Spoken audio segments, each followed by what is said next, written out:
اندھیرا چار سو پھیل چکا تھا۔ علی اور عبداللہ کہنے لگے واپس چلتے ہیں ارسلان، لیکن ارسلان نے منع کر دیا۔ وہ اپنے ساتھ لائی ہوئی ٹارچ روشن کر چکے تھے۔ ہر طرف جھینگروں کی آوازیں آنا شروع ہو گئی تھی۔ ساتھ لمبے لمبے درخت اور جھاڑیاں ماحول کو خوفناک بنا رہی تھی۔ پھر ارسلان اندر جانے لگا اور دوستوں کو بھی ساتھ چلنے کو کہا، لیکن وہ نہ مانے۔ پھر ارسلان اکیلا اندر جانے کو تیار ہو گیا اور حویلی کی طرف قدم بڑھا لیے۔ عبداللہ اور علی نے ارسلان کو روکنے کی آخری ناکام کوشش کی، لیکن ارسلان اندر چلا گیا۔ جبکہ وہ دونوں ڈرے سہمے بارش کا انتظار کرنے لگے۔ وہ بہت خوف زدہ تھے۔ ارسلان نے آگے بڑھ کر حویلی کا دروازہ کھولا، جو کہ زبردست چڑچڑاہٹ کے ساتھ کھل گیا، اور اچانک ہی بہت سی چمگادڑیں چیختی ہوئی باہر کی جانب اڑ گئیں۔ عبداللہ اور علی کے دل ڈر کے مارے حلق میں آ گئے، جبکہ ارسلان بنا ڈرے اندر داخل ہوا۔ حویلی مکمل طور پہ اندھیرے میں ڈوبی ہوئی تھی۔ ارسلان نے ٹارچ روشن کی اور آگے قدم بڑھا دیے۔ وہ ایک راہی سے گزر رہا تھا اور ساتھ ساتھ ادھر ادھر کی چیزوں کا جائزہ بھی لے رہا تھا کہ اچانک ہنسی کی آواز سنائی دی۔ پہلے تو وہ چونک کر رک گیا، پھر دوستوں کی شرارت سمجھ کر نظر انداز کر کے آگے بڑھنے لگا۔ وہ آگے بڑھ رہا تھا کہ اسے محسوس ہوا کہ اس کے ساتھ ساتھ کوئی چل رہا ہے۔ اس نے زور سے کہا، علی اور عبداللہ، کر لو جتنا تنگ کرنا ہے، ڈرا لو، لیکن میں ڈرنے والوں میں سے نہیں، اور کہگا لگا کر ہنسنے لگا۔ اب وہ ایک جانب بنے کمروں کی طرف بڑھ گیا اور ایک کمرے کے دروازے پہ ہاتھ رکھا۔ دروازہ خود بخود کھل گیا۔ ارسلان نے ٹارچ کی روشنی میں پورے کمرے پر ایک نگاہ ڈالی۔ ہر چیز بوسیدہ ہو چکی تھی، لیکن ایسا لگتا تھا جیسے یہ کمرہ کسی کی آرام گاہ ہو۔ ارسلان ایک ایک چیز کو غور سے دیکھ رہا تھا کہ اچانک کسی کے چلنے کی آواز سنائی دی۔ ارسلان فوراً پیچھے مڑا، لیکن پیچھے کا منظر دیکھ کر اس کا اوپر کا سانس اوپر اور نیچے کا نیچے رہ گیا، کیونکہ منظر ہی کچھ ایسا تھا۔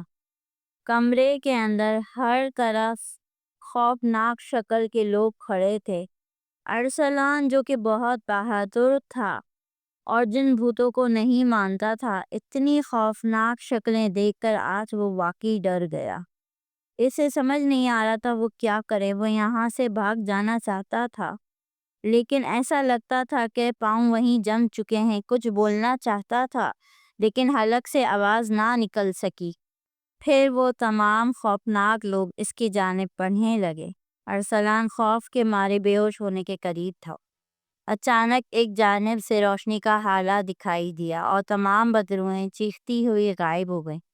اب روشنی کی جگہ ایک بزرگ کھڑے تھے۔ وہ ارسلان کو مخاطب کرتے ہوئے بولے، بیٹا، آج تو تمہاری جان بچ گئی، لیکن آئندہ خیال رکھنا۔ جس طرح انسانوں کا وجود اس دنیا میں ہے، اسی طرح اللہ تعالیٰ کی دوسری مخلوقات بھی اس دنیا میں اپنا وجود رکھتی ہیں، اور جنات وغیرہ بھی حقیقت میں موجود ہیں۔ اب آئندہ کبھی اس طرف مت آنا، اور جلدی جاؤ، باہر تمہارے دوست پریشان ہو رہے ہوں گے۔ ارسلان، جو کہ بچ جانے پہ خوش تھا، وہاں آج اسے جنات کے اور دوسری مخلوقات کے وجود پر یقین آ گیا۔ اس نے آئندہ ان کا مذاق اڑانے سے توبہ کر لی اور بزرگ کا شکریہ ادا کیا اور باہر کی جانب چل پڑا۔ جیسے ہی وہ باہر نکلا، علی اور عبداللہ نے فوراً اس کے قریب آئے، اسے زندہ سلامت واپس آنے پر گلے لگا لیا۔ سرجانی ٹاؤن فلیٹ کا سایہ۔ یہ کہانی سرجانی ٹاؤن کے کیریے فلیٹ کی ہے۔ بلاک ای کا فلیٹ، جو کافی سالوں سے خالی پڑا تھا، اچانک رینٹ پہ چڑھا دیا گیا۔